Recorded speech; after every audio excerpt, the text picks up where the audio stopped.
창세기 13장 7절에서 18절 말씀을 통해서 예배자와 함께 하시는 하나님, 예배자와 함께 하시는 하나님, 이런 제목으로 오늘 또 은혜 주시기를 사모하겠습니다. 우리는 살아가면서 선택을 수시로 해야 됩니다. 선택할 때마다 각자의 기준이 있거나 혹은 주변 사람들의 말을 듣고 선택을 하게 되어집니다. 옷을 사도 어떤 옷을 입을지, 어떤 취향인지를 이제 알아서 선택을 하게 됩니다. 식당을 가도 이제 전에는 누가 한 사람 시키면 같은 거 하고 시켰지만 요즘 젊은 세대는 전체가 다 따로따로 시키더라도 자기들 좋아하는 것을 시키는 이런 시대가 되어졌습니다. 밥값을 내도 나이 든 사람들은 식당에 가보면 서로 낸다고 카드 막 들이미고 있습니다. 근데 직장인들은 딱 와가지고는 자기 것만 딱 계산하고 같이 다 먹고 와도 그래서 자기 밥값만 딱딱 계산하고 가는 이런 시대가 되어져서 세대 차이가 느낄 만큼이 되어질 것입니다. 이렇게 세대는 유행을 따라가기도 하고 그때그때 달라진 풍속을 따라가기도 하면서 선택하게 되는데 내게 유익이 되는지 이익이 되는지에 따라서 선택하고 또 나한테 유익은 되지만 혹은 손해가 되어도 이제 상대방이 원하는 것이면 내가 한번 양보해야지, 이럴 때는 이익이 보여도 양보하는 이런 경우도 있기도 합니다. 이렇게 우리들은 끊임없는 선택을 두고서 살아갈 때 이제 믿음의 사람으로서 내가 어떤 선택을 해야 할까? 나는 어디에다 기준을 맞추어서 선택해야 되는가? 이런 것들을 믿음의 사람들은 늘 생각하고 염두에 두고 행동을 해야 합니다. 하나님께서 우리의 아버지가 되십니다. 예수님의 십자가의 구속의 사랑 때문에 우리는 구원을 받은 하나님의 자녀가 되어졌습니다. 하나님의 이런 놀라운 사랑을 받았다면 우리가 행동하고 무엇인가를 선택할 때에도 나에게 생명을 주시고 영생의 복을 허락해 주신 그분 앞에서 잘 선택한 것인가? 이 선택이 옳은가? 늘 하나님을 한번 되새기고 말씀을 되짚어 보면서 내가 한 선택을 잘했다 이렇게 평가할 만큼의 선택이 되도록 우리는 믿음의 선택자가 되어져야 할 것입니다. 창세기 13장, 오늘 본문이 나와 있는 창세기 13장은 하나님께서 12장에서 아브라함을 부르시고 그리고 이제 땅에 대한 약속, 후손에 대한 약속을 해주시고 또 아브라함을 축복하는 자에게 복을 주고 아브라함 저주하면 하나님께서 저주를 내리겠다는 이런 약속을 해주시고 있습니다. 이제 아직은 땅에 대한 약속과 큰 민족을 이루기 위한 후손의 약속은 아직은 이루어지지 않았습니다. 살기는 가나안 땅에 살고 있어도 자기 이름으로 이제 나와 있는 땅은 아직은 하나도 없습니다. 그 부인 사라가 죽을 때 무덤, 장지를 위해서 밭을 산 것, 그때 비로소 아브라함의 소유가 이제 조그마나마 있게 되어집니다. 아직까지는 그래서 아브라함의 소유지에 땅이 없고 또 아직은 자식도 낳지 못한 이런 상황인데 하나님은 그 약속을 하고 있습니다. 사람들은 뭔가 투자를 하고 약속을 할 때에는 이제 이 장래성을 보고 또 재능을 보고 또 환경을 보고 그러면서 약속을 하지, 가능성이 안 보인 상황에서 이러이러한 것을 내가 하겠다 이런 식으로는 이제 선뜻 나서지를 않습니다. 그런데 하나님은 이제 아직 가나안 땅 더 강한 군사력이 있는 원주민들이 살고 있는 이런 지역을 아브라함에게 주겠다. 아직 자식을 낳지 못한 아브라함에게 후손이 큰 민족이 되게 해주겠다. 또 아브라함이 대단한 인물도 아닌 이제 이 가축을 키우는 목자에 불과한데 아브라함을 축복하면 하나님이 복주고 아브라함 저주하는 자는 저주가 내려지고 이럴 만큼의 영향력 있는 자도 아닌데도 하나님은 아브라함에게 그 약속을 하고 있습니다. 그런데 약속해 주신 분이 창조주 하나님이시고 홍수로 심판하신 하나님, 그분이 아브라함과 약속하고 있습니다. 하나님이 약속하시면 말씀하신 대로 틀림없이 이루시는 하나님이십니다. 이제 자식이나 땅에 대한 약속은 구체적으로 눈에 보일 만큼 한 줌의 어떤 한 손바닥만한 구름도 아직은 붙잡을 수 없는, 볼 수 없는 그런 상황이지만 이제 이 물질의 복에 있어서는 이제 조금씩 확장되어지는 것을 보게 되어집니다. 물질적으로 부자다 했을 때는 눈에 띄는 것이기 때문에 이런 부분들은 눈으로 확인이 되어질 만큼 부자 됐네 이런 말을 들을 수 있을 만큼 이제 확연하게 눈에 띄게 늘어나고 있는 상황입니다. 13장 2절 말씀에 보면 아브라함에게 가축과 은과 금이 풍부하였더라. 무엇이 풍부했습니까? 가축과 은과 금이 풍부했다. 우리 생각으로 짐승 한 100마리 정도 키우면 풍부하다고 할 수 있을까요? 소 100마리 키우면 아이고 많이 키네요 할지는 몰라도 풍부하다 이런 말을 붙이기에는 이 몇십 마리 혹은 몇백 마리 가지고는 풍부하다는 말을 쓰기가 조금은 그럽니다. 은과 금이 풍부하다 했을 때 남들보다 조금 폐물이 더 있다 이런 정도를 가지고 은과 금이 풍부하다 이렇게 말하기는 어렵잖아요. 폐물을 넘어서서 그 집에 금덩어리 있대, 금괴 있대 막 이럴 정도는 돼야 은과 금이 풍부하다고 말할 수 있을 것입니다. 그래서 옛날에 노안에 누가 부자였다들 할 때도 제일 부자였다 혹은 3대 부자 중에 들었다 5대 부자 중에 들었다 이래야 부자란 말을 듣지 좀 돈 있다더라 하면은 이제 풍부한 부자다 이렇게 말을 듣기는 쉽지가 않을 것입니다. 이 아브라함에게 가축과 은과 금이 풍부했다 했는데 가축만 보아도 이제 가나안 땅에 살면서 이 아브라함의 가축과 롯의 가축이 너무 많아가지고 그 땅에서 함께 키우기에는 땅이 너무 좁다 보니 서로 자기 양에게 잘 먹이려고 목자들이 싸우는 다툼이 계속되어지는 상황이 되어진 거 보면 가축이 엄청나게 많아졌다는 것이 사실일 것입니다. 이럴 때 아브라함이 해결책을 제시하고 있는데 너나 나나 이제 우리가 한 친족인데 이 조카 롯이기 때문에 친족인데 너나 내나 내 목자나 서로 다투게 하지 말자. 다투지 않으려면은 가축 수를 줄이든지 아니면 한쪽이 다른 데로 떠나가서 키우든지 이래야 이제 수가 줄어들어야만이 다투지 않게 되는데 아브라함은 우리가 너무 많아가지고 목자들이 서로 다투니까 서로 지역을 따로 다른 지역으로 가서 키우자 이런 제안을 하면서 보이는 땅 중에 내가 오른쪽을 택하면 나는 왼쪽으로 갈 것이고 내가 왼쪽을 선택하면 나는 오른쪽으로 가겠다. 아브라함이 먼저 선택을 하면 나는 싫습니다 이렇게 말할 수도 있을 터인데 아브라함이 선택권을 롯에게 양보하고 먼저 선택하라고 하고 있기 때문에 이제 롯도 얼른 보고 선택을 하고 있는 것을 볼 수 있습니다.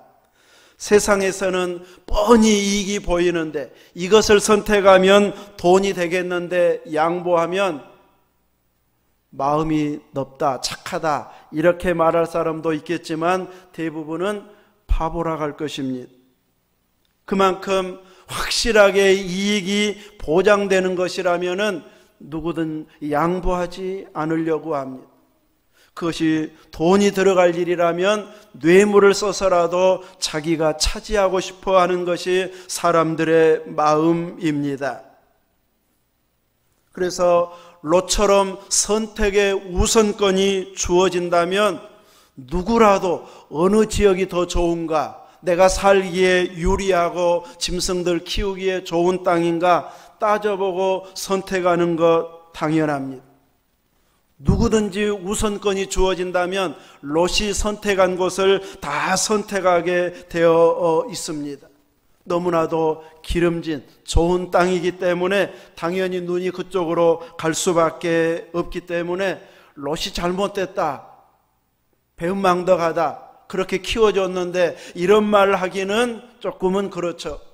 누구든지 먼저 선택하라고 하면은 더 좋은 쪽을 선택할 수밖에 없는 그곳을 롯도 선택했다고 할 수 있습니다. 그러나 중요한 것은 하나님을 경외하는, 하나님을 믿는 사람들의 선택은 세상 사람들과 조금 다른 부분이 있어야 할 것입니다. 우리의 생사화복을 주관하시는 분이 누구일까요? 누가 생사화복을 주장해요?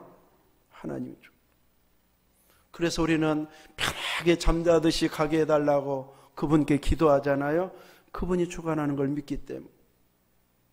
우리는 이렇게 생사화복을 하나님이 주관하시는 것을 믿는다면 나의 선택이 그 생사화복을 주장하시는 하나님 보실 때에 흡족할 만한 선택, 더 참 잘 선택했다, 내가 좋아하는 쪽으로 선택했다, 이런 말을 하나님께로부터 들을 만한 선택을 우리들은 할 수 있어야 됩니다. 그러려면 하나님이 좋아하는 것이 무엇인지, 하나님이 싫어하는 것이 무엇인지 그것을 얼른 알아차리고 거기에 맞는 선택을 해야 됩니다. 오늘 제목으로 보면 하나님이 좋아하는 것은 뭘까요? 하나님이 좋아하는 것이 뭐예요? 예배자입니다. 그렇다고 한다면 내가 예배를 잘 드릴 수 있는 환경인가, 이걸 보면서 선택하면 하나님 좋아하는 쪽으로 선택하는 겁니다. 이익이 너무 보이다 보니까 오늘 예배 포기하자, 또 예배는 소홀히 하더라도 이제 이익을 쫓아가자 하면 이제 눈으로 보는 선택으로는 잘한 것처럼 보일지 모르지만 생사화복을 주장하시는 하나님이 보실 때에는 잘 선택한 것이 아닌 이런 잘못된 선택이 되어질 수 있습니다.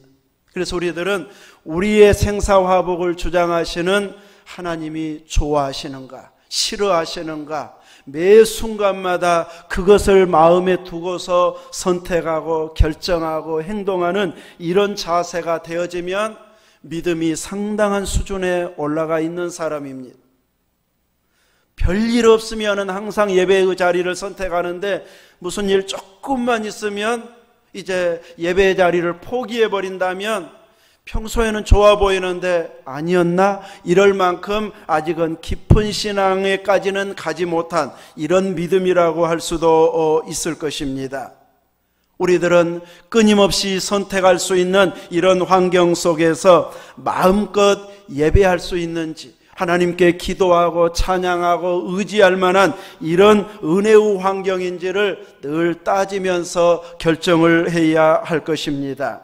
우리는 주일날 드리는 예배와 그리고 일터에서 삶 속에서 몸으로 산제사 드리는 삶의 예배가 있습니다. 그래서 주일날 드리는 예배와 삶의 예배가 전체적으로 하나님 앞에 영광 돌릴 수 있는 이런 은혜의 환경을 선택하는 자가 되어져야 됩니다. 양을 키우는 장소는 도시가 아닌 들이나 산이나 광야 지대입니다. 이런 지역은 내 믿음만 철저하게 깨어 있으면 가축을 키우면서 늘 하나님을 경외할 수 있는 이런 환경을 내가 만들어갈 수 있습니다. 그러나 이제 이 도시 안에 들어가고 직장의 어떤 테두리 안에 들어가고 이렇게 하다가 보면은 환경에 쏠리는 이런 상황이 만들어질 수 있습니다. 그래서 우리들은 마음껏 하나님을 섬길 만한 곳인지 아닌지를 잘 분별해 가지고 선택을 해야 되는데, 롯이 선택의 우선권을 가지고 이제 살피고 있을 때 그의 기준은 하나님을 어느 곳으로 가면 잘 섬길 수 있는가, 이것을 따져가면서 선택하고 있지는 않습니다. 이제 많은 가축을 키워야 되는 이런 가축의 주인으로서, 많은 목자를 거느리는 자로서 저들에게 편리하게 키우고 또 가축들이 마음껏 먹을 수 있는 좋은 환경을 찾는 것은 주인의 당연한 의무일 것입니다. 그래서 그 시각으로 바라보았을 때에 요단 지역을 바라보니 소알까지 온 땅에 물이 넉넉해서 여호와께서 소돔과 고모라를 멸하시기 전이었으므로 여호와의 동산 같고 발로 물을 대는 애굽 땅과 같아서 요단 지역을 제가 이쪽에서 살겠습니다 하고 선택을 하게 되어집니다.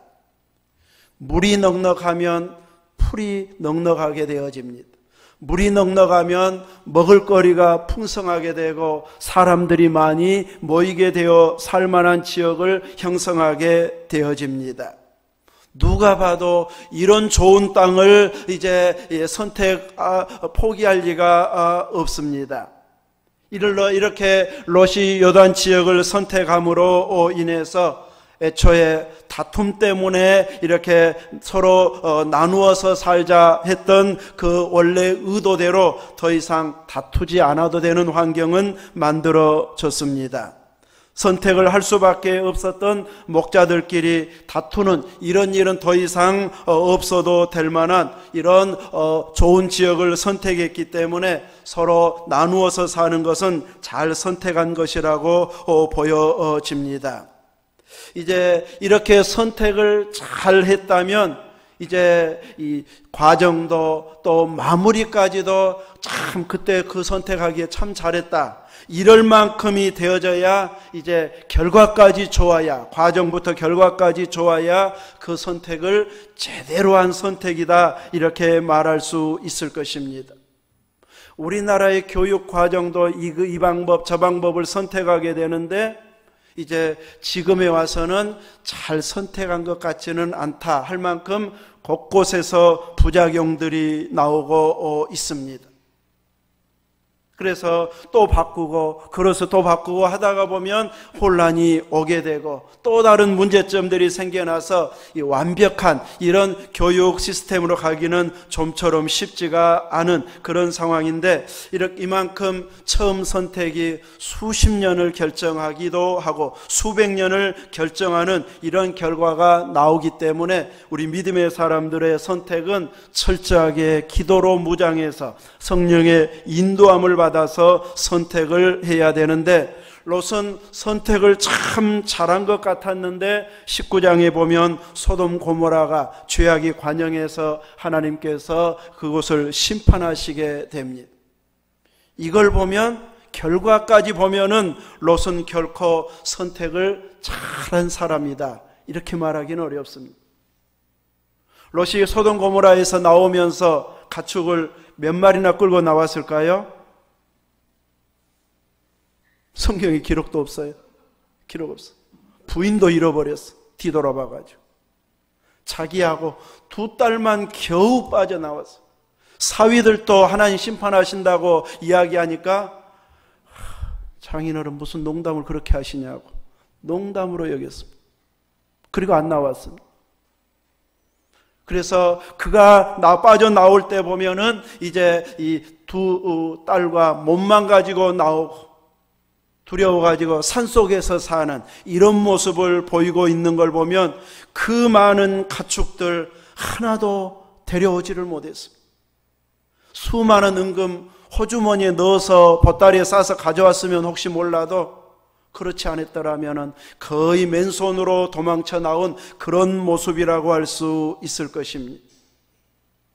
차라리 다투면서라도 아브라함과 같이 살았을 때가 제대로 복을 누리던 시대였고, 이제 저 더 좋은 적을 선택했으니 아브라함보다 더 번창하리라 기대감이 컸겠지만, 지역 자체가 잘못된 선택, 죄악이 관영한, 하나님 앞에 죄가 상달된 이런 지역을 선택하고 도시로 옮겨서 소돔에 가서 삶으로 인해서 그 소돔성 사람들과 같이 진멸당하는 이런 어리석은 결정이 되어져 버렸습니다. 만약에 롯이 반대로 선택했으면 어떻게 됐을까?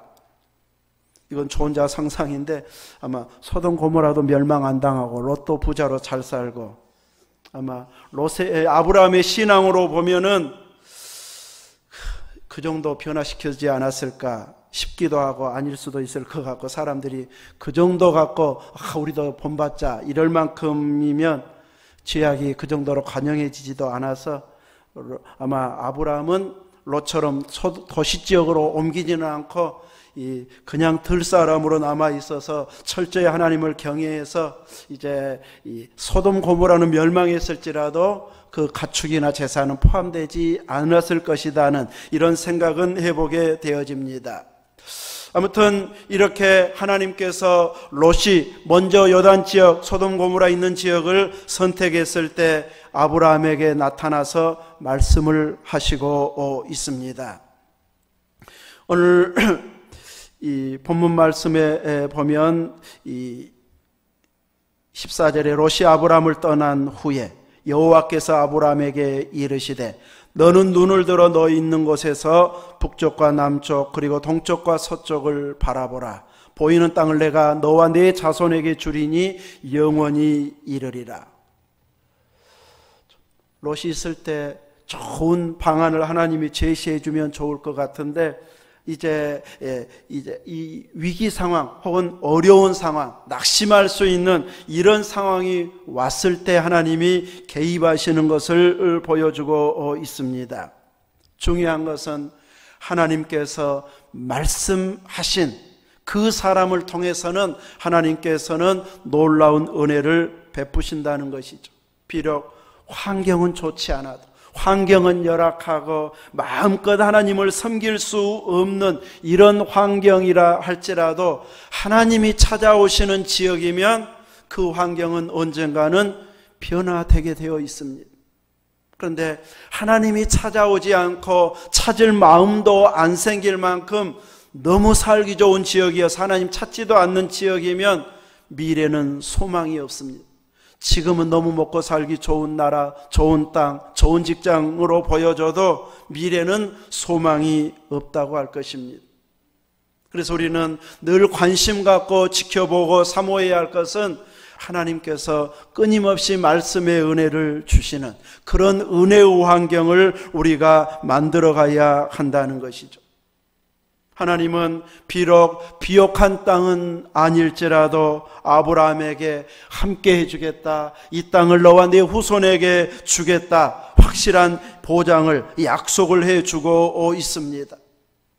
정과 행으로 가로 세로로 가로질러서 다니는 대로 다 발걸음 닿는 곳마다 주겠다고 약속해주고, 그의 자손이 땅의 티끌처럼, 우리는 땅의 티끌은 하도 많아서 셀 수도 없습니다.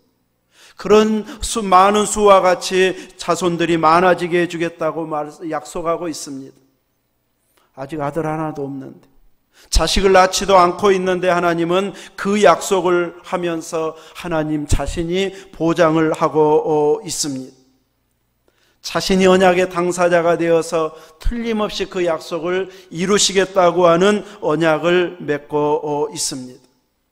아브라함은 그 약속의 장소에서 이제 여호와 앞에 제단을 쌓고 있습니다.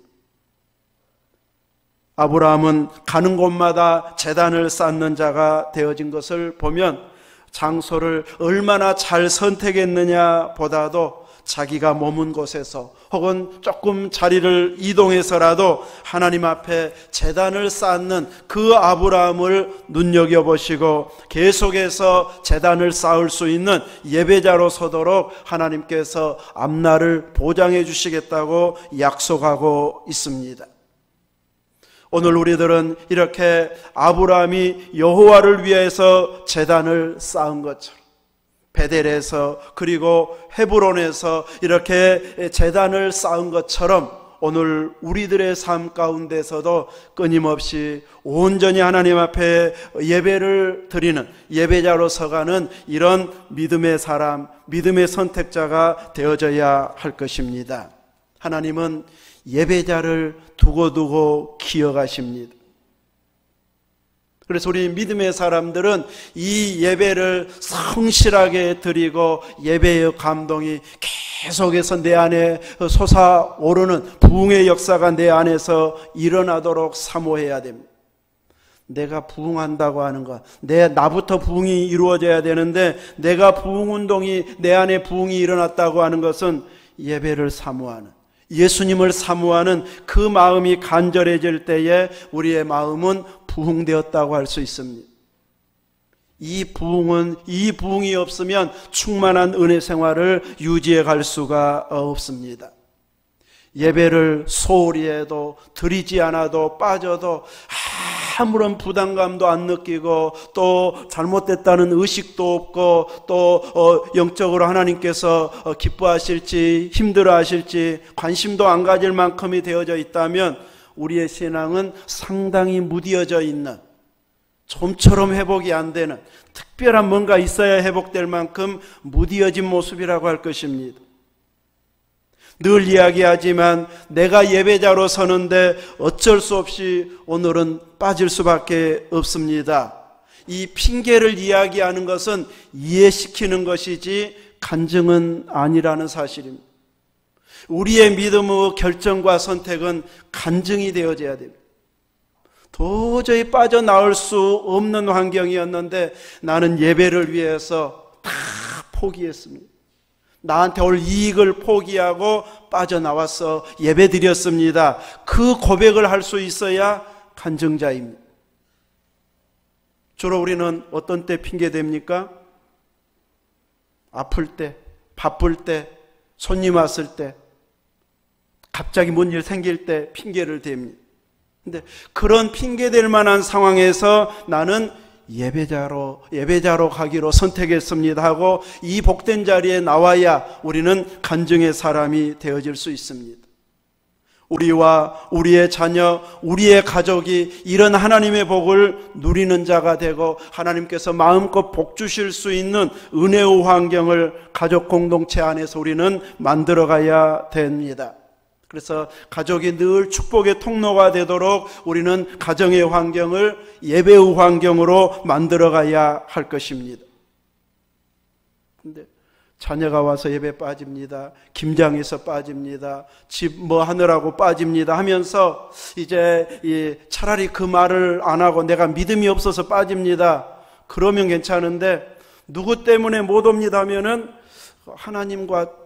하나님의 복을 막는 것으로 핑계거리를 가족으로 들어버리고 또 내가 마음껏 소득을 올리는 일을 그 핑계거리로 돼버림으로 인해서 하나님이 복 주실 수 있는 환경을 가로막는 말, 실수의 말을 내가 하고 있는 것이 되어집니다. 그래서 우리들은 가족이나 일이나 이런 것들을 예배를 못 나오는 것에 핑계를 대서는 안 됩니다. 그냥 내 믿음 없어서. 근데 꼭 물어보면 얼른 핑계가 그쪽으로 갈 수밖에 없잖아요. 안 물어보면 좋겠는데.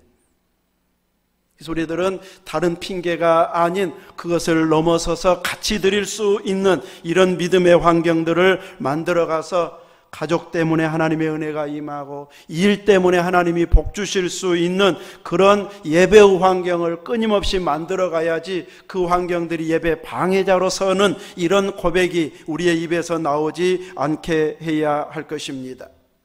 우리는 분명히 우리의 생사화복을 주장하시는 분이 하나님이라고 대답을 했습니다. 하나님이 생사화복을 주장하신다면 하나님께서 복 주실 수 있는 환경인지를 보고 계시고 나를 경외하고 있는지 예배하고 있는지 보고 계시는 하나님 앞에 믿음을 보여줄 때 하나님께서 은혜를 공급해 주시게 될 것입니다. 이렇게 하나님이 우리를 눈여겨볼 때에 더 큰 복을 주실 수 있는 이런 믿음의 사람, 예배의 사람이 되어져야 할 것입니다.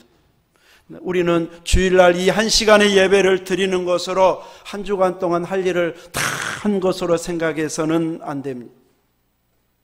실은 주일 예배는 파송 예배입니다. 오늘 이 예배를 통해서 내가 생활터전으로 내 일터로 가서 온전히 하나님을 그 일터에서 경배하는 예배자가 되겠습니다 하면서 우리는 주일날 은혜 받고 세상으로 일터로 파송받는 예배를 주일날 드리고 있습니다. 선교사들만, 제자들만 파송 예배를 드리는 게 아니고 모든 성도들이 주일날 이런 은혜를 충만하게 받아서 일터에서 나는 일하면서도 기도하면서 일합니다. 찬양하면서 일합니다. 간증하면서 일합니다. 내 예배 일터가 다 예배의 초소입니다. 이런 고백이 주일날 와가지고 서로 나누어야 됩니다. 누가 나 힘들게 하고 속상하게 하고 나 그냥 기분 나빠가지고 밥도 안 먹어버리고 우리의 일터가 막 그런 상황이 되게 만들어버리면 우리는 지금 생활 예배에 실패하고 있는 것이 되어져 버립니다. 그래서 우리는 한 주의 예배를 철저하게 드려서 충만한 은혜 가운데 내 일터와 가정과 사람 만남의 모임에서 나는 예배자로서 하나님의 자녀로서 이런 믿음 있는 모습을 그곳에서도 보여 나를 보고 계시는 하나님 앞에 이렇게 영광 돌렸습니다 하는 고백을 할 수 있는 생활의 예배자로 승리하는 자가 되어질 때 우리는 진정한 예배자, 하나님이 기뻐하는 예배자로 승리한 것이 되어질 것입니다. 그래서 제대로 된 예배를 드리기 위해서는 매 순간마다 하나님을 경외하고 기도하고 찬양하면서 멋진 믿음의 모습, 예배자의 모습을 우리의 삶 전반에서 보여줄 때에 우리는 참된 선택을 하고서 제대로 믿음 생활을 한다고 할 것입니다. 그러면 하나님께서 그를 통해서 놀라운 은혜를 공급하시고 복을 주시고 하나님 일할 수 있는 기회를 만들어 가실 것입니다. 하나님께서 여러분을 들어 쓰셔서 이렇게 마음껏 복을 주실 수 있도록 우리의 삶 전체가 예배자의 삶으로 하나님을 높이고 영광 돌리는 이런 삶으로 확장되어져 갈 수 있기를 주의 이름으로 축원합니다. 아멘. 거룩하신 하나님 감사합니다. 오늘도 롯의 선택을 통해서 우리들도 매 순간마다 선택하되 하나님을 가장 잘 섬길 수 있는 선택, 온전한 예배자의 길을 가는 선택을 하기를 사모하는 마음으로 함께 말씀을 나누었습니다. 이제 우리의 삶 가운데 철저히 하나님을 경외하고 높이고 먹든지 마시든지 무엇을 하든지 하나님께 영광이 되게 선택하고 행동하는 이런 믿음이 되어져서 끊임없이 그 삶의 결과로 간증이 나오는 은혜의 모습들 다 되게 해 주옵소서. 예수님 이름으로 기도하옵나이다. 아멘.